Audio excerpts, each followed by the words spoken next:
వేదిక మీద ఉన్న పెద్దలారా, నా ప్రియమైన అన్నదమ్ములారా, అక్క చెల్లెళ్ళారా, మీ అందరికీ నా హృదయపూర్వకమైనటువంటి నమస్కారం. అన్నదమ్ములుగా విడిపోయినామంతే, మనం అందరం కూడా ఒకటేనయ్యో.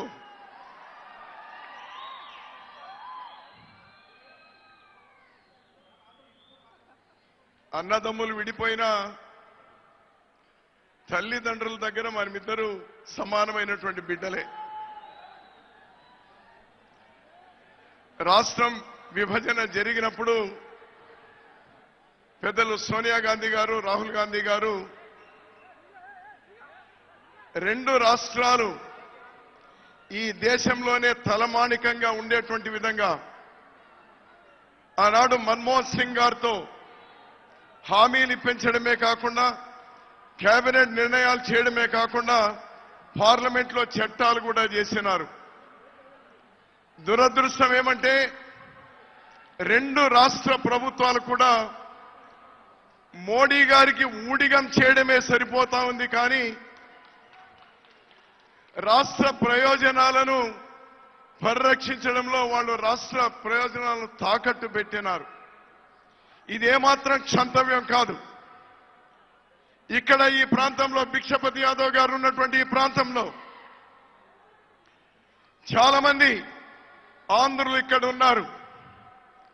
మిమ్మల్ని ఒకటే కోరుతా ఉన్నాను నేను. మొన్ననే కర్ణాటకలో చూసినారు. మేమందరం కూడా పోయిన ఉత్తమ్ కుమార్ రెడ్డి గారు, మిగిలిన పెద్దలందరూ కూడా వచ్చినారు. ప్రతి తెలుగువాడు మనకు మోసం చేసినటువంటి మోడీ గారికి బుద్ధి చెప్పమని కోరినాం.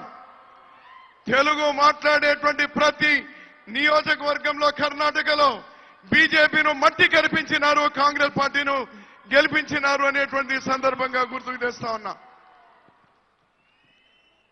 మిమ్మల్ని కూడా కోరుతా ఉన్నా, ఆంధ్రప్రదేశ్ బాగుపడాలంటే ప్రత్యేక హోదా అది ఒక సంజీవిని. రాహుల్ గాంధీ గారు అందించినటువంటి ఒక వరం. కేసీఆర్ గారు అన్నారు, కేసీఆర్ గారు కొడుకు, బిడ్డ, అల్లుడు అందరూ కూడా ప్రత్యేక హోదా ఆంధ్రులకు ఇవ్వాల్సిందే అని అన్నారు. కానీ నిన్నగాక మొన్న అప్పుడే ఫ్లేట్ ఫిరాయిస్తా ఉన్నారు. ప్రత్యేక హోదా ఇస్తే మాకు నష్టం వస్తుంది అని. గుర్తు పెట్టుకోండి అని మిమ్మల్ని అడుగుతా ఉన్నాను. ఆంధ్రప్రదేశ్ కాంగ్రెస్ పార్టీ అధ్యక్షుడిగా నేను ఒక్కటే డిమాండ్ చేస్తా ఉన్నాను. ఆంధ్రప్రదేశ్ లో ప్రత్యేక హోదాతో పాటు చట్టంలోని అంశాలు అన్ని అమలు పరిచి తీరవలసిందే. అదేవిధంగా తెలంగాణకు సంబంధించినటువంటి అభివృద్ధి కార్యక్రమాలు కూడా ఆనాడు మన్మోహన్ సింగ్ గారు ఏవైతే చట్టంలో పెట్టారో వాటిని కూడా అమలు పరచవలసిందే అని ఈ సందర్భంగా డిమాండ్ చేస్తూ, మన అంతిమ లక్ష్యం ఇక్కడ మీరు మరోసారి కారు స్టీరింగ్ పట్టుకోవడానికి ప్రయత్నం చేస్తే కారు టైర్లన్నీ కూడా అరిగిపోయినాయి, పంచర్లైనాయి, అది ముందుకు కదలదు.